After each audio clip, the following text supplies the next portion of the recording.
enregistrer. Nous voici, nous voilà. Bon midi à tous. Je suis très contente d'avoir une si belle participation. On a des sujets tellement, tellement intéressants et pertinents ce midi.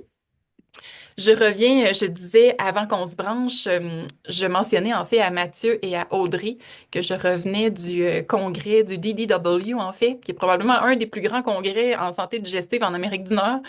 J'ai la tête pleine et je vais vous partager un brin de tout ça de façon granulaire là, sur mes réseaux sociaux. Puis je vais également partager le tout aux nutritionnistes cliniciennes de l'équipe. J'ai vraiment très, très, très hâte. Maintenant, on va débuter en fait rapidement. On va débuter rapidement parce que j'aimerais ne pas utiliser l'heure complète avec vous pour que vous puissiez aller peut-être marcher, vous dégourdir là, un 15-20 minutes une fois que le webinaire va être terminé. Parce que ben, ça aussi, c'est bien important pour la santé globale, la santé mentale, puis un brin sur le microbiote intestinal également. Donc, théoriquement, le webinaire devrait durer environ 35-40 minutes. Ça se peut qu'on déborde parce qu'on est très passionné. Si c'est le cas, ben, sentez-vous libre de quitter au moment où vous le souhaitez. Donc, ce webinaire est nul autre qu'une mise en bouche très copieuse de notre formation à la recherche du caca parfait. Notre formation, on l'a appelée comme ça parce que c'est littéralement les mots que nous donnent les clients lorsqu'ils viennent en clinique, hein. Je suis à la recherche du caca parfait.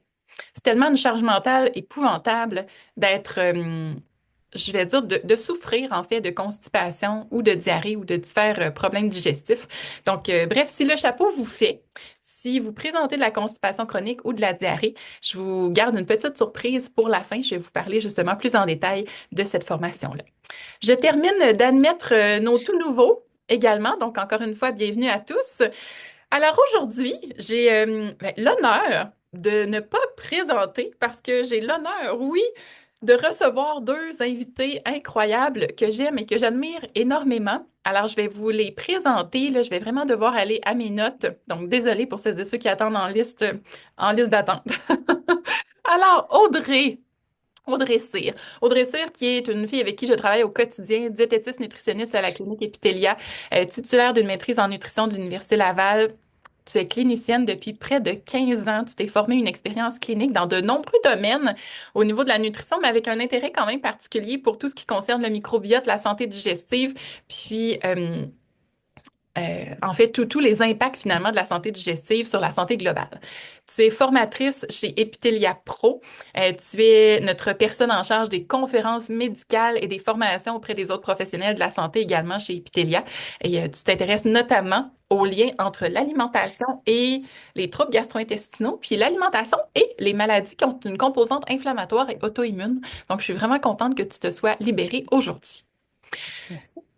Tu vas nous parler d'un sujet fascinant, soit les suppléments dans un contexte de santé digestive. J'aurais dû dire un sujet croustillant, parce qu'on a tellement de questions à ce sujet-là, justement.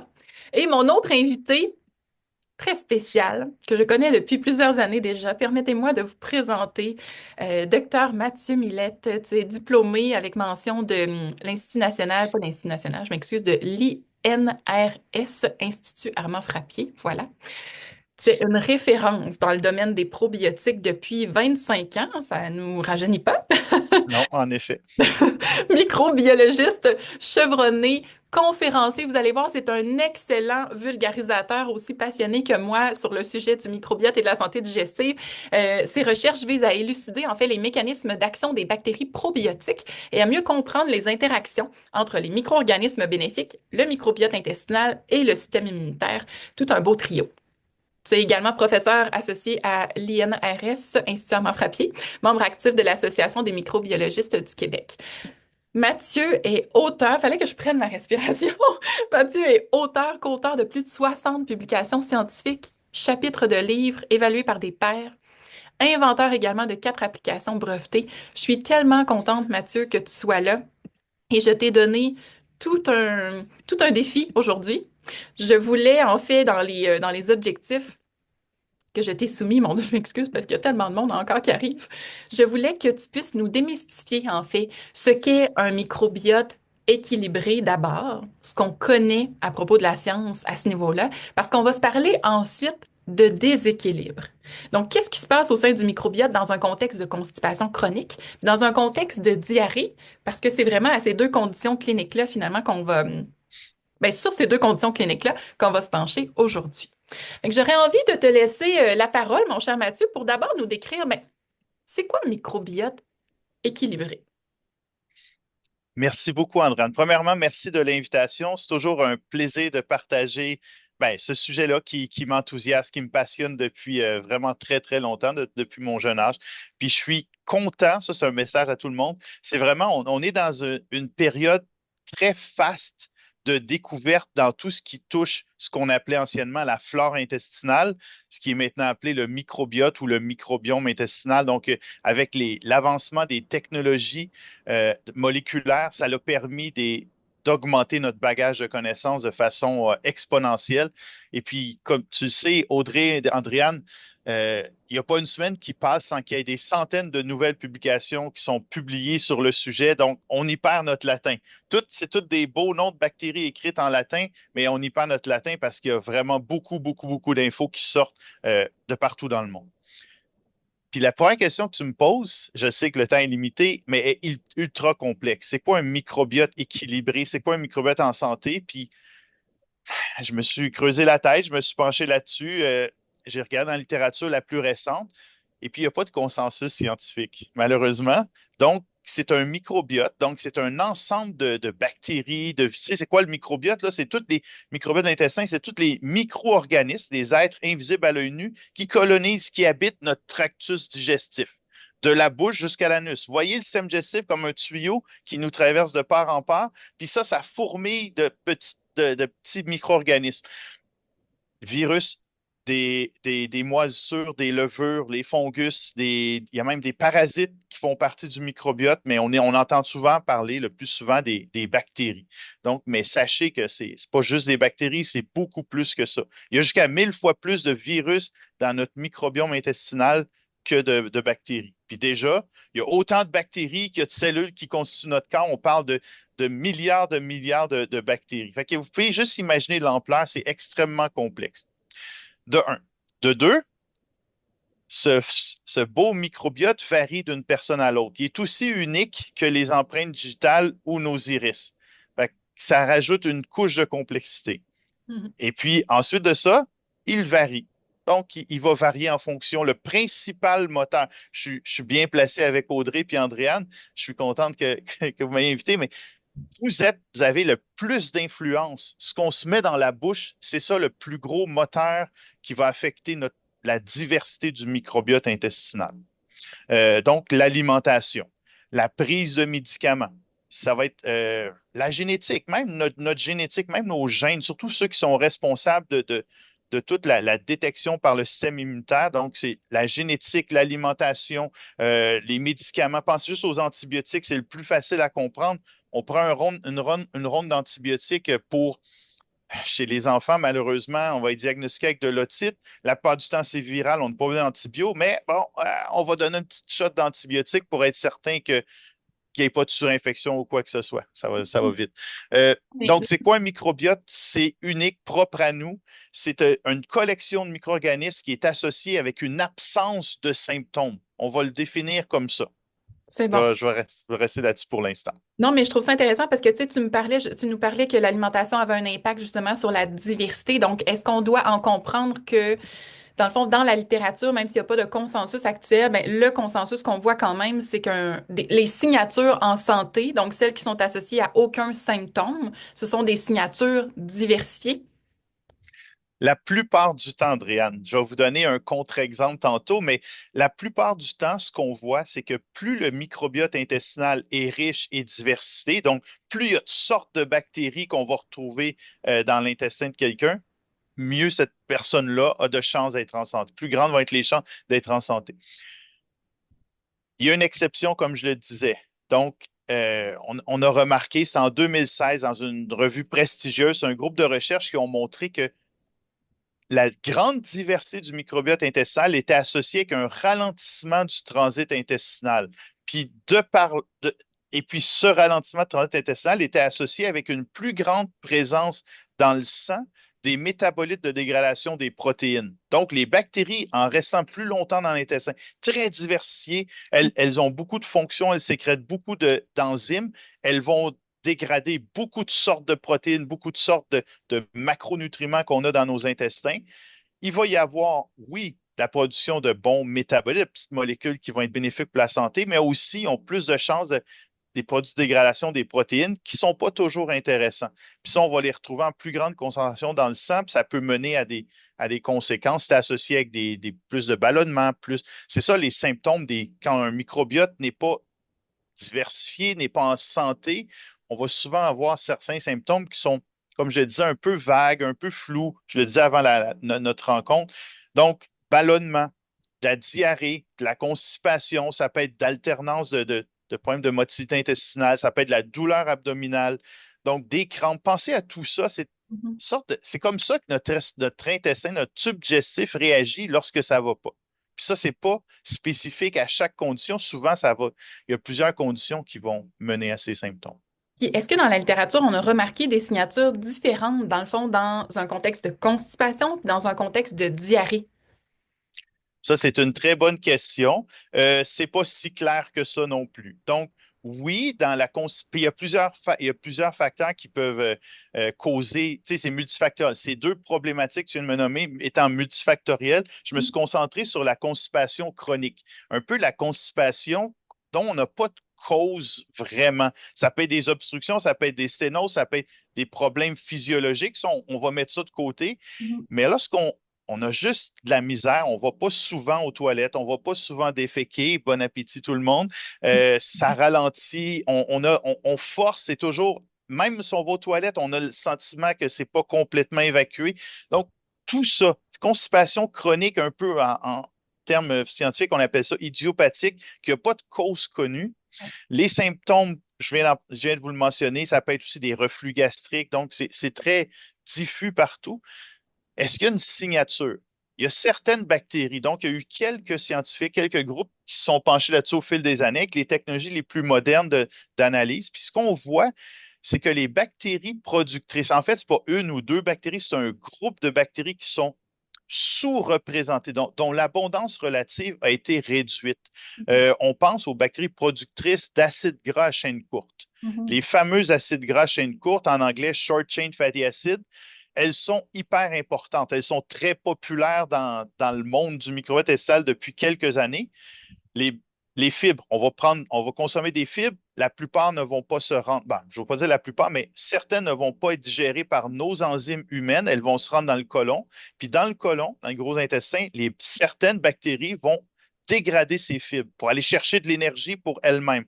Ce faisant, elles libèrent des métabolites comme les acides gras chaîne courte. Mhm. Donc, on est content d'avoir ça. Ça va aider à régénérer notre muqueuse intestinale. Ça a des effets anti-inflammatoires. Ça va aider à maintenir l'intégrité de notre barrière intestinale qui est donc importante.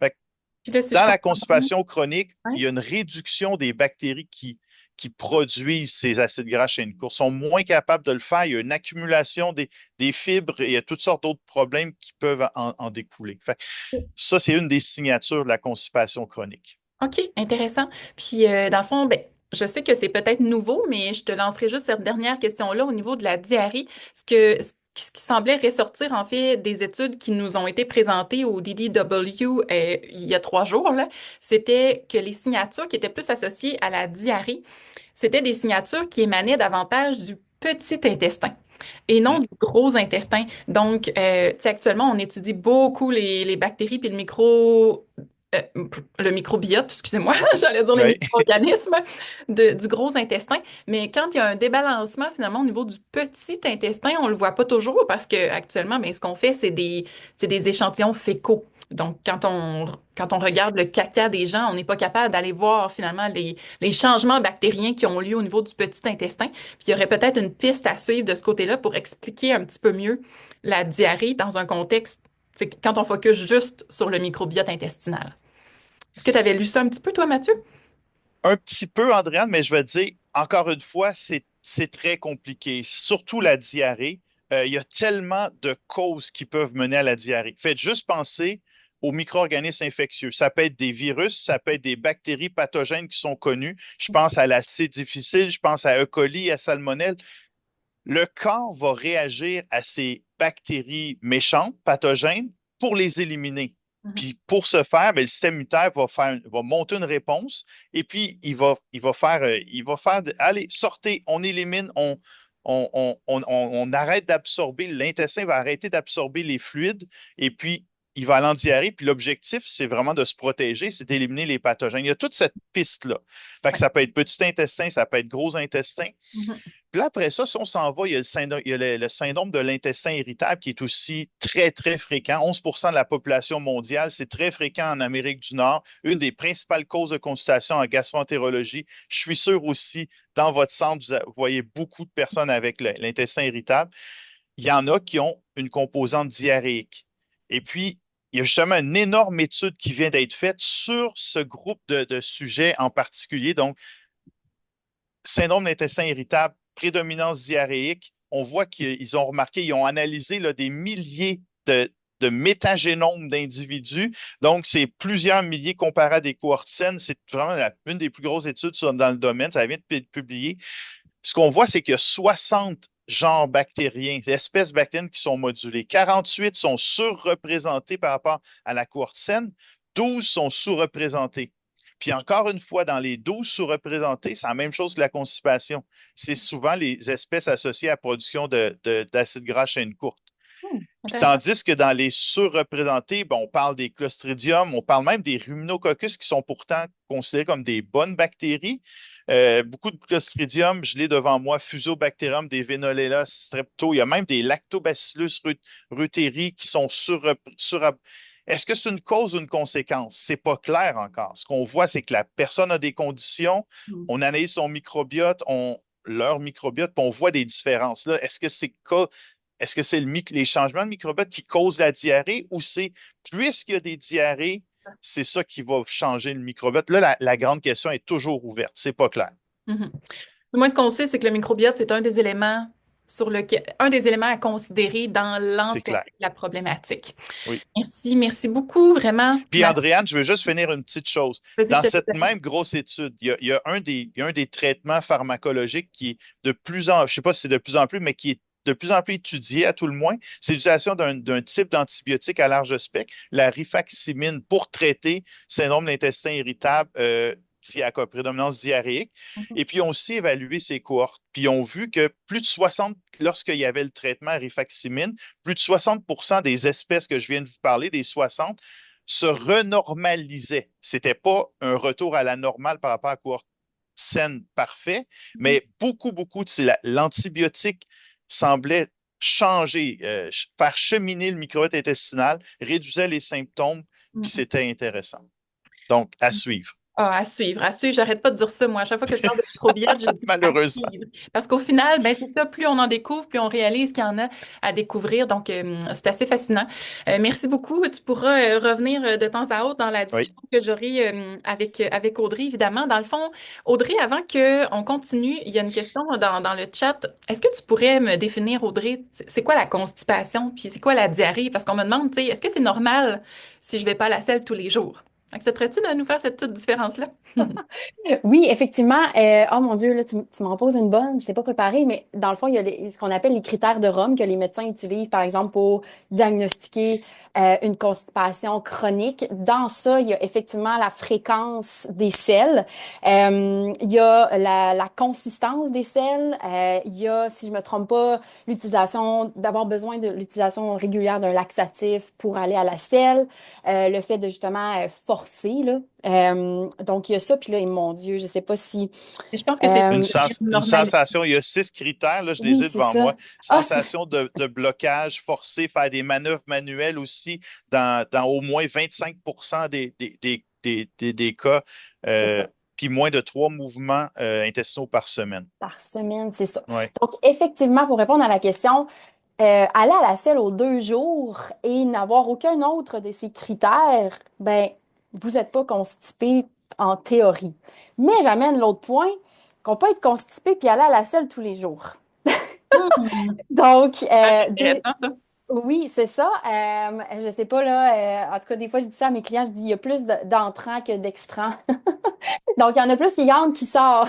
Et donc, il y a une accumulation, il y a des changements au niveau de la motilité. Donc, voilà. Donc, ça, on est clair, là, ça peut être variable là, d'une personne à l'autre. Puis, je voyais dans la question, est-ce que c'est normal si je mange un repas par jour, que j'ai assez le moins? Ben, c'est sûr qu'il y a moins de matière. Il y a moins de matière à travailler, comme on dit. Donc, est-ce que ça peut être une cause d'avoir un transit ralenti? Mais en fait, je n'élaborerai pas. J'aurais pu répondre à la question assez de façon extensive, mais ça se peut que de ne pas manger assez soit une cause d'une constipation, en fait. Génial, merci beaucoup. Là, il y a plusieurs personnes qui se sont joints à nous une fois que le webinaire avait peut-être un 10-12 minutes de commencer. Je voulais simplement vous dire qu'on a enregistré la séance. On va pouvoir la mettre sur le site web par la suite, sur le site web de epitelia.ca. Donc, vous allez pouvoir réécouter ce que vous avez manqué. Je suis en compagnie de Mathieu Millette, microbiologiste, un excellent vulgarisateur, conférencier qui a publié beaucoup d'articles revus par des pairs également, et Audrey Cyr, diététiste nutritionniste titulaire d'une maîtrise en nutrition également et clinicienne chez Epitelia. Donc, ben, Audrey, j'aurais envie de sauter à pieds joints parce que là, bon, on sait un petit peu, on sait pas grand-chose. Mais bref, on sait les tangentes un peu. Qu'est-ce qui se passe de façon au niveau du microbiote, par exemple dans un contexte plus de constipation, peut-être plus de diarrhée, mais on sait qu'il y a encore beaucoup de choses finalement à découvrir. Du côté de la nutrition, dans un contexte de constipation et de diarrhée, ce sont toutes des choses qui sont bien élaborées dans la formation dont je vais vous parler tout à l'heure. Mais là, j'ai envie qu'on plonge dans un sujet tellement, tellement intéressant parce que, mon Dieu, j'ai des questions là-dessus tous les jours sur mes réseaux sociaux, toujours en conférence ou presque. Puis Audrey, je suis certaine qu'en clinique, vous, en tant que diététiste nutritionniste, vous avez ces questions-là et ces discussions-là avec vos clients. Donc, qu'est-ce qu'on pense des suppléments pour améliorer les symptômes digestifs? On se tourne souvent vers des suppléments. On pense que c'est l'option un peu magique, là, si je peux dire, mais est-ce que ça fonctionne pour tout le monde? Est-ce qu'il y en a qui valent vraiment la peine d'être utilisés? Si oui, dans quel contexte? Puis est-ce qu'il y en a qui peuvent être même, en fait, délétères, là, tu sais, soit inutiles ou voire même irritants? Donc, on va se jaser de ça. Donc, l'objectif que je t'avais donné, c'est de démystifier un petit peu les suppléments digestifs, donner des repères concrets. Mais d'abord, quand on parle de suppléments dans un contexte de santé digestive, on fait référence à quoi? Mon Dieu, as-tu 2, 3 heures? Ouais. C'est très long. Donc, bien sûr, on parle de suppléments quand on parle de soit un supplément sous forme de capsule, en poudre, donc un ajout finalement à notre quotidien. Pour souvent, moi je vais dire soit que ça va être pour dans l'intention d'ajouter quelque chose qui manquerait, par exemple, à notre digestion pour en avoir une optimale ou pour améliorer certains processus naturels, mais qui fonctionnent justement un petit peu moins bien, que ce soit améliorer la motilité, diminuer les douleurs, les spasmes, par exemple. Donc, tu sais, il y en a vraiment beaucoup et on peut vraiment s'y perdre. Donc, c'est sûr que nous, en clinique, souvent, les gens, on va dire, ben, on va faire le ménage de vos suppléments avant même, des fois, de travailler la nutrition. Parce que, comme tu le dis, malheureusement, c'est une solution relativement facile, mais on peut se nuire. Donc, en tant que nutritionniste, on s'entend, c'est pas la première ligne, hein, dans le fond. Fait que c'est vraiment, la première ligne va toujours demeurer modifier des habitudes alimentaires.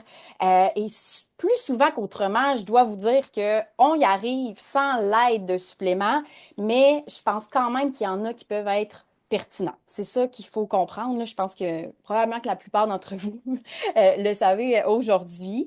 J'ai sorti un petit peu, je vous dirais, puis il y en aurait plus que ça, là.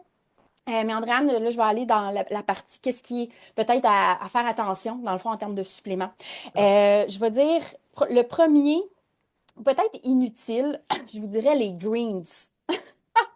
Donc, je sais pas pourquoi, c'est super la mode, là, dans le fond. Fait que c'est comme la poudre verte, c'est des légumes comme déshydratés slash lyophilisés, là. Ça, il y a vraiment pas beaucoup de données probantes là-dessus. Donc, je voudrais, vous êtes beaucoup mieux, toujours en food first. Donc, c'est vraiment d'aller chercher des aliments entiers, des légumes que vous mangez, que vous mastiquez. Vous allez aller chercher beaucoup plus.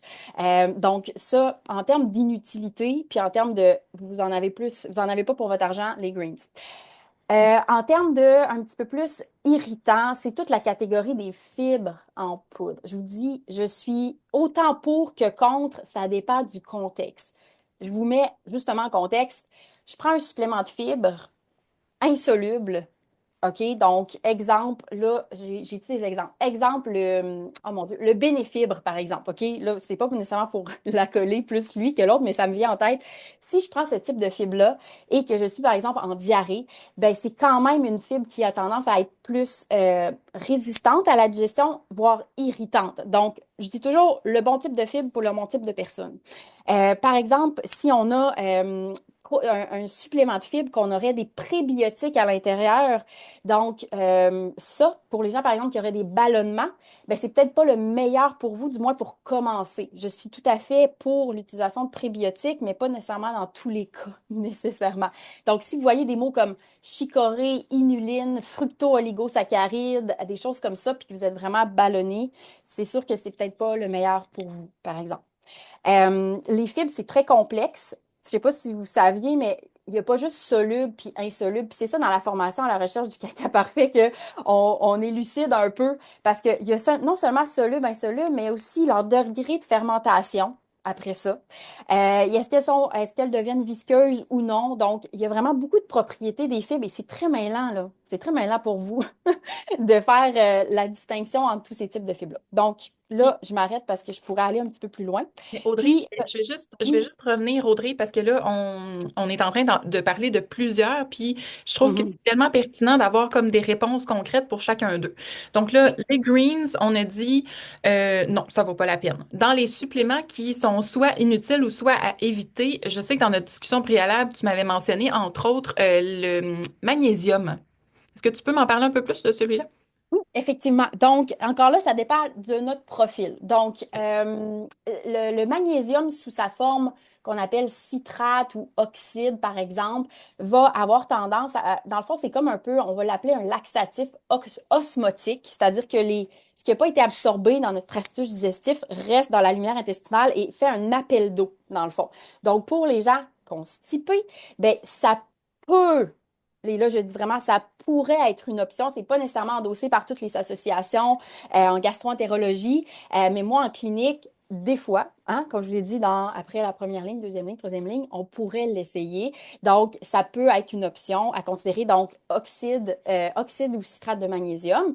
Et si au contraire, vous êtes en diarrhée, ben, allez pas vers ça parce que vous allez avoir l'appel d'eau et vous allez exacerber vos symptômes. Donc là, à ce moment-là, il faudrait vraiment aller vers la forme qu'on appelle bisglycinate de magnésium, surtout, ou tétroïnate, si je ne me trompe pas, les deux. Donc, ils sont vraiment mieux absorbés et donc, ils ne se ramassent pas vraiment là, justement dans la lumière intestinale en trop grande quantité Excellent. pour le magnésium. Constipation, diarrhée, c'est important de bien choisir notre supplément de magnésium. Tout à fait, effectivement. Petit point aussi, c'était l'hiver.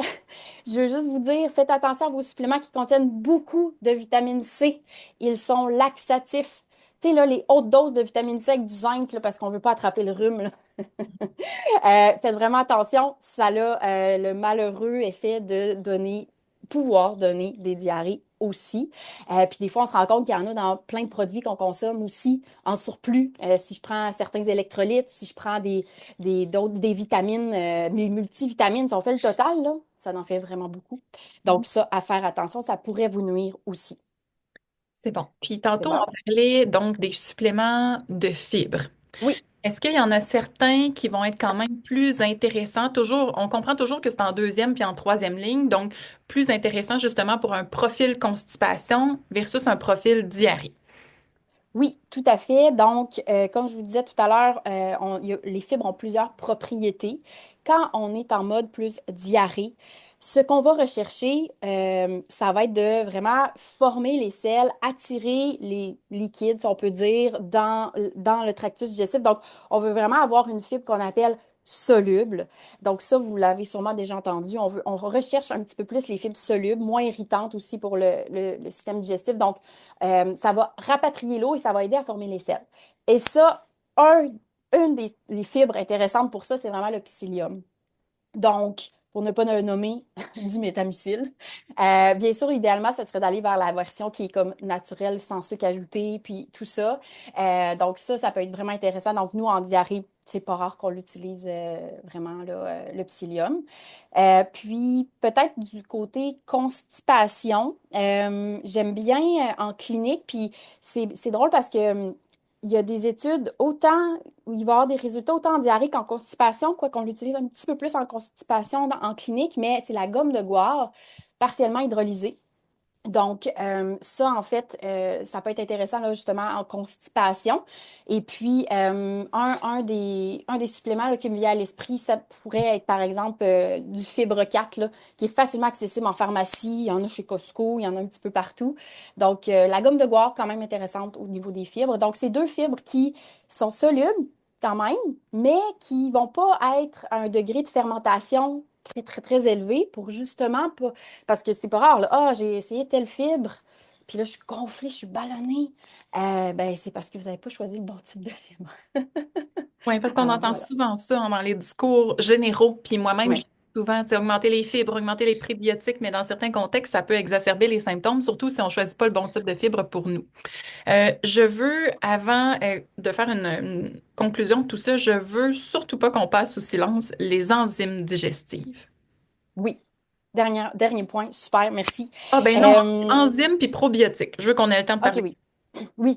Dans le fond, rapidement, puis je voulais juste revenir aux fibres rapidement, c'est parce que des fois, on les augmente juste trop vite. C'est ça le problème, c'est que nos petites bactéries sont comme Wow, qu'est-ce que c'est ça? Il y en a beaucoup trop en même temps.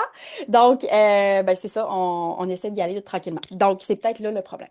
Alors, pour les enzymes digestives, je vous dirais que les enzymes digestives, les enzymes digestives comment dire, plus généraliste, là, je ne sais pas comment dire ça, désolée, mais souvent des enzymes digestifs comme on appelle les protéases, les lipases, l'amylase, si vous retrouvez ça sur le pot, ça, c'est des enzymes justement très générales.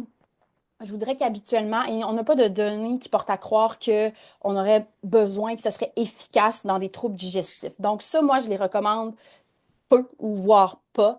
Je pense que ce n'est pas vraiment utile. Ce qui est utile, par contre, en termes d'enzymes, c'est vraiment quand, après le processus en nutrition, dans l'idéal, ou en ayant fait certains tests pour voir des intolérances, là, c'est de cibler la bonne enzyme pour notre problématique à nous lorsqu'on l'aura découvert, parce qu'il y en a des fois qui arrivent puis ils ne le savent pas.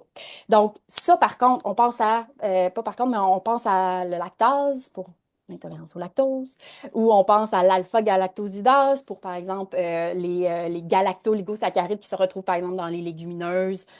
Donc, tu sais, il y a vraiment la bonne enzyme pour la bonne intolérance. Alors, ça, je pense que c'est pertinent, mais je pense qu'il faut savoir avant tout c'est lequel le problème, en fait. Donc, ça peut être, bien sûr, comme je vous dis, via différents tests ou processus, là, vraiment avec une nutritionniste spécialisée. Puis dans le fond, est-ce qu'il y a des enzymes digestives, tu sais, mettons pour les gens que tu sais, leur problème, ça va quand même bien, mais c'est toujours, mettons, dans des sorties sociales ou quand ils partent en voyage, que là, bon, ça va pas parce qu'on sait pas nécessairement tous les ingrédients qu'il y a dans les assiettes. Est-ce que il y a des recommandations que tu peux faire ou des suggestions que tu peux faire d'enzymes plus générales ou encore là, il faut vraiment identifier la problématique? Ben, c'est parce que dans les enzymes digestives plus générales, comme protéase, lipase, amylase, ça, c'est vraiment comme une espèce je ne sais pas trop, tu sais, qu'est-ce qui est problématique. J'en prends. Il y en a qui vont peut-être, là, tu sais, bénéficier de tout ça. Donc, c'est vraiment une béquille, à mon avis, là, tu sais, dans le sens où, dans l'idéal, on aurait tendance à dire, ben, faites attention, tu sais, aux choix. Mais je comprends, là, que des fois, c'est vraiment pas possible. Mais, tu sais, c'est ça. Bref, bien, tu sais, je dirais que j'ai pas de belle réponse à dire. J'ai pas tant d'options de remplacement parce qu'il faut savoir laquelle. Puis une fois qu'on est sur laquelle, ben là, on peut vraiment, c'est ça. Aller vers Oui, le produit remplacer. qui est toujours, encore une fois, c'est une question de personnalisation beaucoup. Oui, Ça permet oui. juste avant de glisser vers les probiotiques, j'ai Daniel qui dit en vieillissant, on produit moins d'enzymes digestives. Est-ce que automatiquement, dans le fond, dans le processus de vieillissement, on devrait penser à intégrer des enzymes ou pas? Ben, comme je vous dis, je n'ai pas les données actuelles pour recommander ce type de supplément au niveau de l'efficacité. Peut-être que, tu sais, dans le fond, dans certains cas, ça peut peut-être aider, mais c'est comme dans ce monde-là, c'est très du cas par cas. Mais de message général, j'ai pas tendance nécessairement à les recommander. Puis moi, je serais curieuse, Mathieu, mais tu sais, plus on vieillit, plus on sait que la signature microbienne a tendance à changer aussi. Est-ce que je pense que c'est normal que ce qu'on digérait bien avant puisse parfois être un petit peu moins bien digéré en fonction des changements microbiens? T'en penses quoi? Oui, j'en pense, je suis parfaitement aligné avec ce que vous racontez. Oui, en vieillissant, notre microbiote change. Par exemple, un des genres bactériens que tout le monde connaît, les bifidobactéries, sont moins représentés, donc ils sont réduits en abondance. Ce sont des bactéries qui produisent beaucoup d'enzymes, qui ont un gros arsenal enzymatique. Donc, un des principaux rôles du microbiote intestinal, c'est d'aider, surtout dans le petit intestin, c'est d'aider à la digestion et à l'absorption de ce que nous, on va intégrer. Fait que si ça change, bon, puis toute notre vie, on va forger un microbiote qui est riche, diversifié, parce qu'on mange très varié. Mais en vieillissant, ben, il y a certaines personnes que ça a moins de bifido, moins d'autres genres de bactéries, il va y avoir plus de colis surreprésentés, donc des bactéries aussi, d'autres, des archées qui vont faire euh, pré- sécréter du méthane, de l'hydrogène, des choses comme ça. Fait qu'on va avoir toutes sortes de symptômes en vieillissant parce que notre microbiote change. Fait que oui, le microbiote a un rôle à jouer dans la digestion, un rôle très important. Il y a encore énormément à découvrir qui fait quoi, qu'est-ce qui est important. Possiblement que les enzymes digestives, les suppléments pourraient être intéressants, mais comme je n'ai pas lu sur le sujet, fait que je veux pas me prononcer là-dessus, mais oui, microbiote, il change. Parfait. Merci bien. Je vous avais promis une fin de webinaire vers midi 40. Finalement, ça va être midi 45 si vous me permettez, parce que je veux surtout qu'on prenne peut-être juste un 4-5 minutes maximum, Audrey, parce qu'il y a un supplément quand même qui me fait couler beaucoup d'encre. Ce sont les probiotiques. Donc, qu'est-ce qu'on en pense justement dans un contexte de constipation, de diarrhée? Puis après ça, je vais prendre 3 minutes pour juste conclure puis laisser aller les gens. Bon. Message général, je vais essayer d'avoir une réponse courte, concise, mais précise. C'est-à-dire que je pense, encore une fois, vous m'avez entendu dire dans le début, je pense qu'il y a de nombreuses habitudes alimentaires qui peuvent être modifiées. Les probiotiques peuvent, par contre, être vraiment d'une certaine aide dans les troubles digestifs. Ça, c'est indéniable. Dans le fond, ce qu'il faut savoir, c'est que je pense que c'est vraiment du cas par cas. Chaque personne, vous avez compris, a son microbiote. Chaque personne est différente et chaque personne va réagir différemment selon son propre microbiote. On a quand même certaines données sur certaines espèces. J'ai utilisé le bon mot à Mathieu, espèces. Merci. Donc, sur Même plus certaines loin, la souche, oui, exact. oui, c'est ça. Donc, mais exemple, justement, le fameux L-Reuteri, qui a quand même des données intéressantes en constipation, par exemple.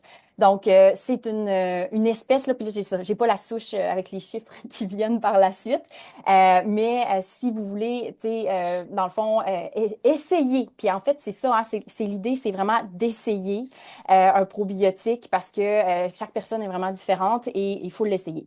Donc, quand vous essayez un probiotique, je ne sais pas si Mathieu, tu es d'accord avec ça, mais moi, tu sais, je dis toujours qu'il faut l'essayer quand même un bon nombre de semaines.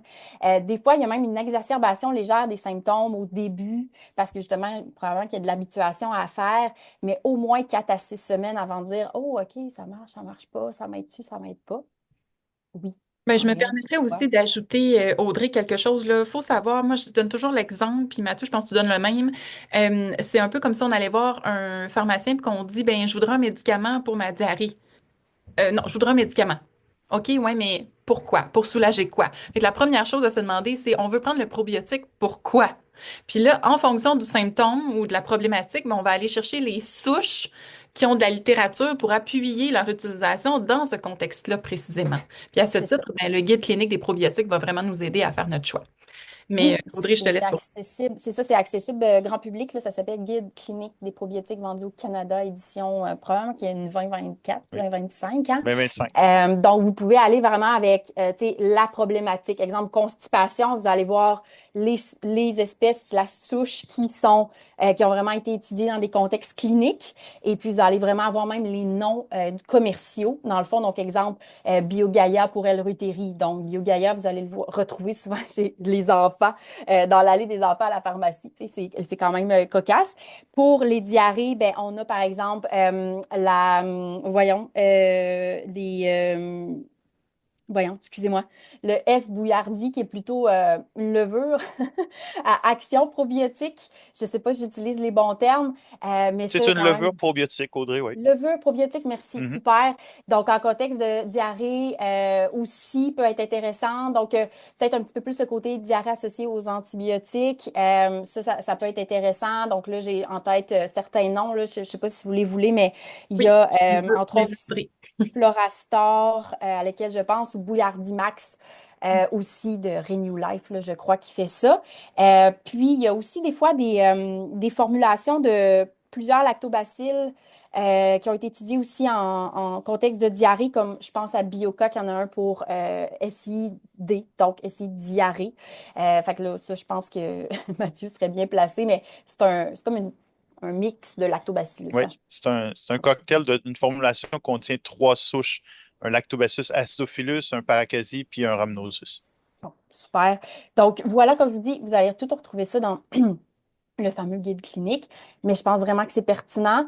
C'est juste qu'il faut l'essayer au bon moment. Tu sais, moi, je pense qu'il faut un accompagnement par rapport à ça. Il faut bien le mettre au bon moment, dans le temps par rapport aux autres changements d'habitude alimentaire. Donc, voilà. Génial, merci beaucoup. Je viens tout juste d'accepter quelques participants, alors peut-être que votre heure n'était pas la bonne, mais le webinaire va se terminer dans à peu près 5 minutes, gros maximum. Il va être en rediffusion, je l'ai enregistré. Euh, oui, puis je vais répondre à votre question, Louise, également. Qu'est-ce que j'allais dire que j'allais faire? Ah oui, je vais mettre l'enregistrement, oui, sur le site web. Donc, vous allez pouvoir avoir accès à tout ça. Audrey a donné beaucoup de marques aussi. Je sais que quand on parle de microbiote intestinal, bien qu'on est passionné, on est dans notre monde, dans notre bulle, hein, Mathieu. Donc, si vous voulez réécouter ce que Mathieu nous a partagé aussi, là, ça sera fort intéressant. Alors, merci pour votre participation. Merci à vous deux. Puis, dans le fond, j'avais envie de conclure ça en vous disant, là, on a su, tu sais, ce qui se passait au niveau microbien. Côté supplément, on est un peu mieux placé. Je vous disais d'entrée de jeu, c'est comme la mise en bouche de la formation que mon équipe de diététistes nutritionnistes a créée. Formation autodidacte parce qu'on s'est rendu compte qu'il y a beaucoup de gens encore qui souffrent de constipation, de diarrhée. C'est une charge mentale excessive, comme je le mentionnais d'entrée de jeu. Puis, ben, de se faire accompagner par une diététiste nutritionniste au long cours, ça peut être quand même un fardeau économique là, pour le portefeuille. Donc, on s'est dit, ben, on va créer une formation autodidacte. Donc, autodidacte, 6 semaines. C'est ça, hein, c'est 6 semaines cette formation-là Oui, vous permet vraiment, au début, il y a un tronc commun, puis après ça, ça vous permet vraiment, si vous êtes plus constipation, diarrhée, d'y aller pas à pas vers graduellement l'atteinte d'un mieux-être, vers l'amélioration finalement de votre situation, puis bon, on se le cachera pas, là, vers la paix d'esprit. Donc, c'est une formation qui était très laborieuse à monter parce qu'il y a beaucoup de données scientifiques, beaucoup de vulgarisation à travers tout ça aussi, deux parcours complètement différents. Puis dans le fond, la valeur de la formation avait été identifié aux alentours de 400 dollars. Puis on s'est dit, ben, pour les gens qui sont présents aujourd'hui, on avait envie de vous le partager à 50 de rabais, ce qui revient finalement à une rencontre et demie en nutrition. Côté prix, là, puis comme c'est une formation qui est animée par Audrey et par Catherine, bien, vous avez des reçus pour vos assurances, des reçus de diététistes nutritionnistes qui peuvent être délivrés, ça se dit pas vraiment, mais qui peuvent vous être envoyés. Alors là, je vais vous partager, si ça vous intéresse, je vous partage le code QR à scanner. Sinon, vous allez retrouver en fait la formation là, sur le site web epitelia.ca. Je vais laisser ça ici. Audrey, accepterais-tu d'aller dans le chat pour écrire les codes promo? Là, notez bien ça. On est super original dans nos codes promo. Donc, pour avoir accès aux 50 de rabais d'ici ce soir, c'est CACA50. Donc, CACA50, on ne devrait pas se tromper. Puis, si vous hésitez un peu ou si vous voulez finalement envoyer le tout à des proches, là, sachez que d'ici vendredi, bon, on va continuer le rabais, mais à moins, donc à 25. Puis à ce moment-là, le code promo, c'est intestin 25. Donc, intestin avec un S, hein? ah oui, ça se peut Je bien. sais. Non, Attends, non, mais je vais te confirmer ça, je vais te confirmer ça. Euh, j'ai comme pas la confirmation sous les yeux. C'est épouvantable. Non, c'est même pas intestin, c'est digestion 25. c'est bon. Donc, code promo, je ferme ça. Sinon, comme je vous disais, vous allez avoir accès sur epitelia.ca à la formation. Donc, profitez-en. Profitez-en aujourd'hui ou sinon cette semaine. Puis, j'ai vraiment, vraiment hâte que vous nous partagiez à la fin des 6 semaines comment vous vous sentez parce que je trouve que les gens attendent tellement longtemps avant d'aller mieux puis de prendre ça en charge pensant qu'il n'y a aucune solution, mais des solutions, il y en a pour améliorer la situation.